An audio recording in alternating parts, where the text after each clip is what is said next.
Welcome to YouTube channel GK GS with Manish sir. आज 5 जुलाई 2023 है और आज की जितने भी महत्वपूर्ण करंट अफेयर होंगे वो हम इस वीडियो में डिस्कस करेंगे। इसका पीडीएफ आपको टेलीग्राम पे मिलेगा जिसका लिंक वीडियो के डिस्क्रिप्शन बॉक्स में है। तो आइए शुरू करते हैं आज का महत्वपूर्ण करंट अफेयर। आज का पहला प्रश्न है, अंतर्राष्ट्रीय सहकारिता दिवस कब मनाया गया है साथियों? तो ये मनाया गया है 1 जुलाई को अंतर्राष्ट्रीय सहकारिता दिवस साथियों। देखो, जुलाई के पहले शनिवार को यह मनाया जाता है। कब? तो जुलाई के पहले शनिवार को अंतर्राष्ट्रीय सहकारिता दिवस मनाया जाता है। अब इस महीने में और कौन कौन से महत्वपूर्ण दिवस मनाए गए हैं? तो चार्टर्ड अकाउंटेंट डे कब मनाया गया? 1 जुलाई को। राष्ट्रीय चिकित्सक दिवस कब मनाया गया साथियों? तो ये भी 1 जुलाई को मनाया गया। राष्ट्रीय डाक कर्मचारी दिवस कब मनाया गया? 1 जुलाई को। विश्व खेल पत्रकार दिवस कब मनाया गया साथियों? तो ये मनाया गया 2 जुलाई को। कब मनाया गया? 2 जुलाई को। अज्ञात फ्लाइंग ऑब्जेक्ट दिवस 2 जुलाई को मनाया गया। अंतर्राष्ट्रीय प्लास्टिक बैग मुक्ति दिवस कब मनाया गया? तो 3 जुलाई को मनाया गया साथियों, अगर आपको किसी भी तरह की जानकारी चाहिए होगी या किसी भी तरह के प्रश्न में कोई अगर डाउट होगा साथियों, तो आप मुझे इस नंबर पे व्हाट्सअप करके अपनी डाउट को दूर कर सकते हो। अब अगला प्रश्न आपका है, हाल ही में किस मंत्रालय ने तेलंगाना के 9 साल पूरे होने पर जश्न मनाने के लिए पोस्टल कवर लॉन्च किया है? तो साथियों, केंद्रीय पर्यटन मंत्रालय के द्वारा पोस्टल कवर लॉन्च किया गया है। तेलंगाना की स्थापना हुई थी 2 जून 2014 को और तेलंगाना के अब 9 साल पूरे हो चुके हैं। तेलंगाना की स्थापना हुई थी आंध्र प्रदेश से अलग होकर के, और आंध्र प्रदेश भाषा के आधार पर गठित होने वाला भारत का पहला राज्य साथियों है। तो आज आपको बताना है आंध्र प्रदेश के बारे में, कि आंध्र प्रदेश के बारे में मैंने साथियों कई बार बताया है आपको, तो आज आपको बताना है आंध्र प्रदेश के बारे में। साथियों, संस्कृत और पर्यटन मंत्री हैं कौन वर्तमान में? तो जी किशन रेड्डी हैं। इन्हीं के द्वारा यह पोस्टल कवर लॉन्च किया गया है। ग्रामीण विकास और पंचायती राज मंत्री कौन है? गिरिराज सिंह हैं। सूचना प्रसारण तथा युवा कार्य मंत्री और खेल मंत्री कौन है साथियों? तो अनुराग ठाकुर है।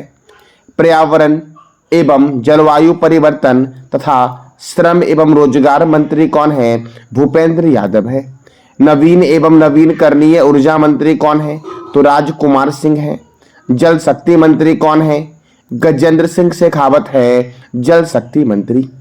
रेल मंत्री, संचार मंत्री, इलेक्ट्रॉनिक्स सूचना प्रौद्योगिकी मंत्री कौन है? तो अश्वनी वैष्णव है। इस्पात मंत्री कौन है? ज्योतिरादित्य सिंधिया है। सड़क परिवहन एवं राजमार्ग मंत्री कौन है? तो नितिन जयराम गडकरी है। कृषि एवं किसान कल्याण मंत्री कौन है? नरेंद्र सिंह तोमर है। वित्त मंत्री कौन है? निर्मला सीतारमण साथियों वर्तमान में वित्त मंत्री हैं। विदेश मंत्री कौन है? सुब्रमण्यम जयशंकर है। पशुपालन, डेयरी और मत्स्य पालन मंत्री कौन है? पुरुषोत्तम रूपाला है। महिला एवं बाल विकास तथा अल्पसंख्यक कार्य मंत्री कौन है वर्तमान में? तो स्मृति ईरानी है साथियों। कानून एवं न्याय मंत्री कौन है? अर्जुन राम मेघवाल है। पृथ्वी विज्ञान मंत्रालय किनके पास है? तो किरण रिजिजू के पास है। और रक्षा मंत्री कौन है वर्तमान में? तो राजनाथ सिंह है, केंद्रीय रक्षा मंत्री साथियों। अब अगला प्रश्न आपका है, नेशनल साइबर सिक्योरिटी कोऑर्डिनेटर के नए प्रमुख कौन बने हैं साथियों? तो नेशनल साइबर सिक्योरिटी कोऑर्डिनेटर के नए प्रमुख बने हैं MU नायर। कौन बने हैं? तो MU नायर बने हैं। अब साथियों, और भी महत्वपूर्ण संस्थान है जिसके चेयरमैन बदले गए हैं। Table tennis of India federation की पहली महिला अध्यक्ष साथियों कौन है? तो यह है मेघना अहलावत। कौन है? तो मेघना अहलावत है। रेलवे बोर्ड के अध्यक्ष और CEO कौन है? अनिल कुमार लाहौटी है। नबार्ड के नए अध्यक्ष कौन है? साजी केवी हैं। राष्ट्रीय डेयरी विकास बोर्ड के प्रबंधक निर्देशक कौन है? विनेश सीसा हैं। बॉम्बे स्टॉक एक्सचेंज के MD एंड CEO कौन है? तो सुब्रमण्यम राम मूर्ति हैं साथियों। LIC लाइफ इंश्योरेंस कॉर्पोरेशन के नए चेयरमैन कौन है? सिद्धार्थ मोहंती हैं साथियों। LIC की स्थापना कब हुई थी ये बताना है कमेंट बॉक्स में आपको। CBI के नए निर्देशक कौन है? प्रवीण सूद है। ट्विटर के नए CEO कौन है? लिंडा याकारिनो साथियों। संघ लोक सेवा आयोग के अध्यक्ष है Manoj Soni. Steel Authority of India Limited, कौन सा? तो Steel Authority of India Limited के नए प्रबंधक निर्देशक बने हैं अमरेंद्र प्रकाश मौसम विज्ञान संगठन के नए अध्यक्ष कौन बने हैं? तो अब्दुल्ला अल मंडोस बने हैं। कौन बने हैं? अब्दुल्ला अल मंडोस। अब अगला प्रश्न आपका है, हाल ही में किस बैंक ने ग्राहकों की सेवा को बढ़ाने के लिए 24 ट्रांजैक्शन बैंकिंग केंद्र लॉन्च किया है साथियों? तो 24 ट्रांजैक्शन बैंकिंग केंद्र लॉन्च किया गया है एसबीआई के द्वारा साथियों, अर्थात भारतीय स्टेट बैंक के द्वारा। साथियों कल भी मैंने बताया था कि बंधन बैंक का हेडक्वार्टर कहाँ है? तो कोलकाता में है। साथियों आपको बताना है कैनरा बैंक का मुख्यालय कहाँ है, ये बताना है कमेंट बॉक्स में आपको। साथियों स्टेट बैंक ऑफ इंडिया का हेडक्वार्टर है मुंबई में और इसकी स्थापना हुई थी 1 जुलाई 1955 को। और इसके चेयरमैन कौन हैं? तो दिनेश कुमार खरा अभी वर्तमान में एसबीआई के चेयरमैन है साथियों।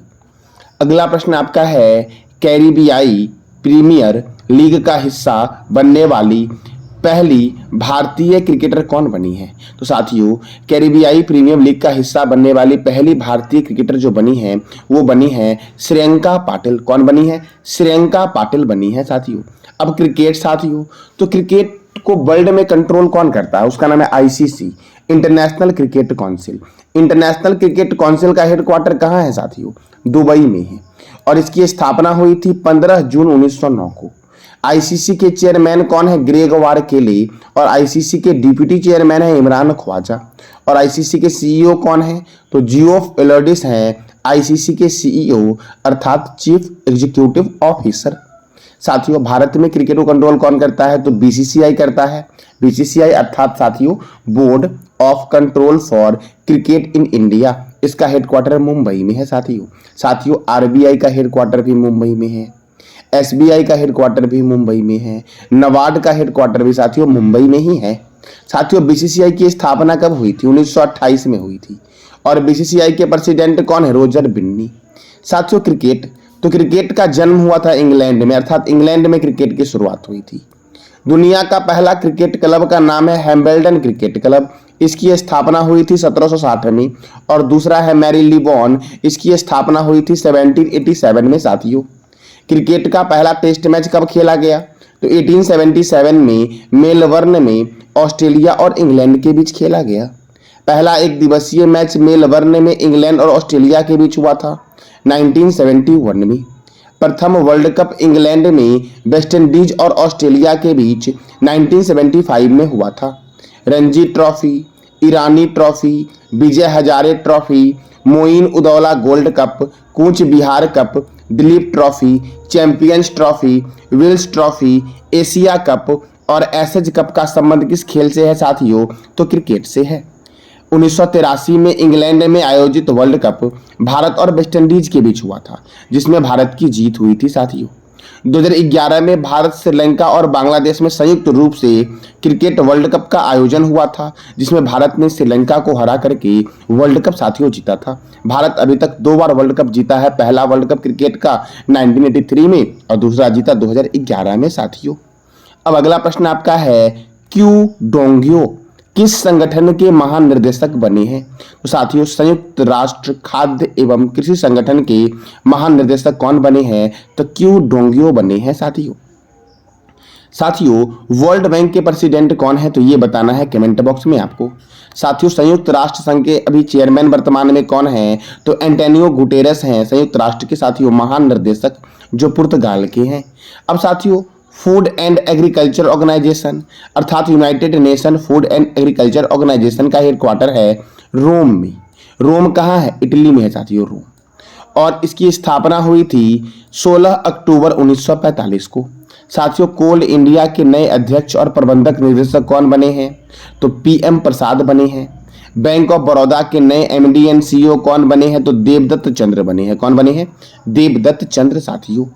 अब अगला प्रश्न आपका है, हाल ही में किस देश में नए निवेश मंत्रालय की स्थापना की गई है? तो साथियों संयुक्त अरब अमीरात में नए निवेश मंत्रालय की स्थापना की गई है। और इस साथियों नए निवेश मंत्रालय के साथियों मंत्री कौन है? तो इसका नेतृत्व किया है मोहम्मद हसन अल सुबैदी साथियों। कौन? मोहम्मद हसन अल सुबैदी ने इनका नेतृत्व किया है। अब साथियों संयुक्त अरब अमीरात ने किया है, तो संयुक्त अरब अमीरात अर्थात यूनाइटेड अरब अमीरात, इसकी राजधानी क्या है? तो अबू धाबी है इसकी राजधानी। और इसकी करेंसी क्या है? यूनाइटेड अरब अमीरात दिरहम। और इसके प्रेसिडेंट कौन है? तो मोहम्मद बिन जयाद अल नयान। और इसके प्राइम मिनिस्टर कौन है? तो मोहम्मद बिन रशीद अल मख्तूम। 28वें जलवायु सम्मेलन 2023 की मेजबानी कौन करेगा? संयुक्त अरब अमीरात करेगा। संयुक्त अरब अमीरात के अल मिनहाद शहर का नाम बदलकर क्या कर दिया गया है? तो हिंद शहर कर दिया गया है साथियों। अब अगला प्रश्न आपका है, किस शहर में बंदरों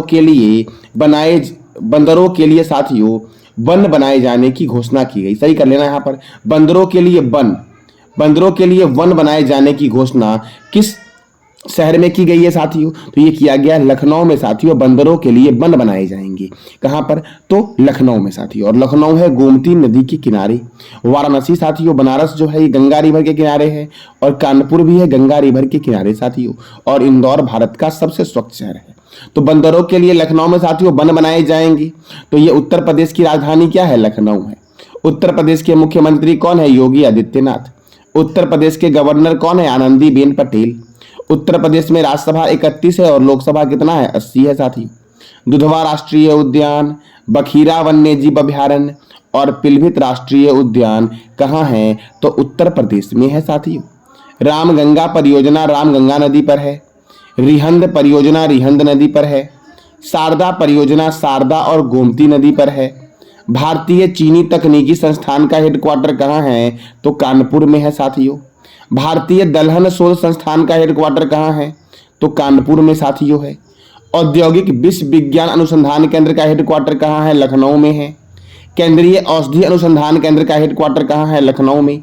केंद्रीय वनस्पति अनुसंधान केंद्र का हेडक्वार्टर कहाँ है? तो लखनऊ में है साथियों। किसानों की आय को दुगना करने के लिए पंचामृत योजना की शुरुआत किसने की है? तो उत्तर प्रदेश ने की है। समग्र शिक्षा अभियान की शुरुआत उत्तर प्रदेश ने की। खेलो इंडिया यूनिवर्सिटी गेम की शुरुआत किसने की? यूपी ने की।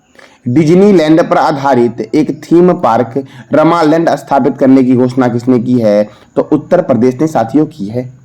अब अगला प्रश्न आपका है, बॉम्बे नेचुरल हिस्ट्री सोसाइटी द्वारा आयोजित पक्षी जनगणना में किस राज्य में 205 से अधिक पक्षियों की प्रजाति पाई गई है साथियों?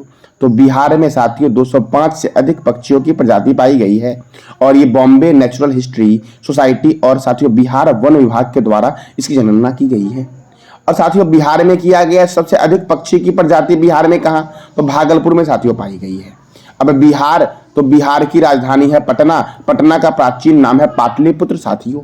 आपको बताना है कमेंट बॉक्स में कि पाटलिपुत्र की स्थापना किस वंश के द्वारा की गई थी और उस वंश के शासक कौन थे जिसने की थी, ये बताना है कमेंट बॉक्स में साथियों आपको।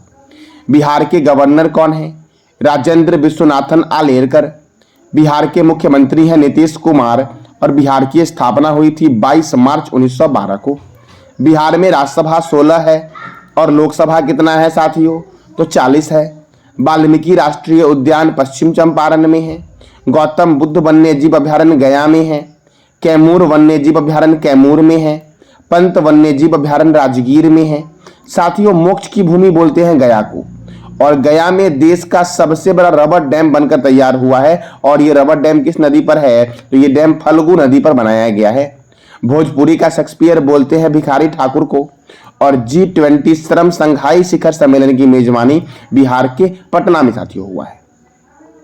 अब अगला प्रश्न आपका है, हाल ही में किस केंद्र शासित प्रदेश ने विद्यालय में प्रोफेसर की सेवानिवृत्ति की आयु को बढ़ाकर 65 वर्ष कर दिया है साथियों पहले जम्मू कश्मीर में साथियों 62 वर्ष था विद्यालय के प्रोफेसर की आयु। अब कितना कर दिया गया है? तो 65 वर्ष कर दिया गया है। तो मैंने बोल ही दिया इसका आंसर क्या है साथियों? होगा जम्मू कश्मीर होगा, जिसमें विद्यालय के प्रोफेसर की सेवानिवृत्ति की आयु 62 से बढ़ाकर क्या कर दिया गया है? 65 कर दिया गया है। अब जम्मू कश्मीर के उपराज्यपाल कौन है? मनोज सिन्हा। जम्मू कश्मीर में साथियों एक अभ्यारण्य है, उसका नाम है डांची ग्राम अभ्यारण्य। किश्तवाड़ राष्ट्रीय उद्यान जम्मू कश्मीर में है। तुलबुल परियोजना झेलम नदी पर बना हुआ है। पालक दुल जल विद्युत परियोजना मारूसूदर नदी पर बना हुआ है साथियों। जम्मू कश्मीर में लिथियम भंडार मिला था। और जम्मू कश्मीर के बाद साथियों राजस्थान के डेगाना में साथियों लिथियम भंडार मिला है। कहाँ? तो राजस्थान के डेगाना में भी लिथियम भंडार मिला है और जम्मू कश्मीर में भी साथियों लिथियम भंडार मिला है। तो साथियों ये था आज का आपका महत्वपूर्ण करंट अफेयर। साथियों, कल मैंने आपसे क्वेश्चन किया था कि हाल ही में कहाँ के इतवरी रेलवे स्टेशन का नाम बदलकर सुभाष चंद्र बोस रेलवे स्टेशन रखने की घोषणा की गई है। तो महाराष्ट्र के नागपुर में साथियों यह रेलवे स्टेशन है। साथियों, आज का आपका प्रश्न है जिसका जवाब देना है कमेंट बॉक्स में आपको। हाल ही में केंद्रीय गृह मंत्री अमित शाह ने कहां अक्षर नदी क्रूज का शुभारंभ किया है? तो इसका जवाब देना है कमेंट बॉक्स में आपको। साथियों, ये था आज का आपका महत्वपूर्ण करंट अफेयर। जानकारी अच्छी लगी तो चैनल को लाइक करें, शेयर करें और सब्सक्राइब करें साथियों। और साथियों, अगर आपको किसी भी तरह की कोई परेशानी हो साथियों, कोई भी डाउट साथियों हो आज के करंट अफेयर में, तो साथियों आप बेझिझक मुझे इस नंबर पर व्हाट्सअप कर सकते हो। 100% साथियों आपका डाउट क्लियर किया जाएगा। तो साथियों, जानकारी अच्छी लगी तो चैनल को लाइक करें, शेयर करें और सब्सक्राइब करें। धन्यवाद।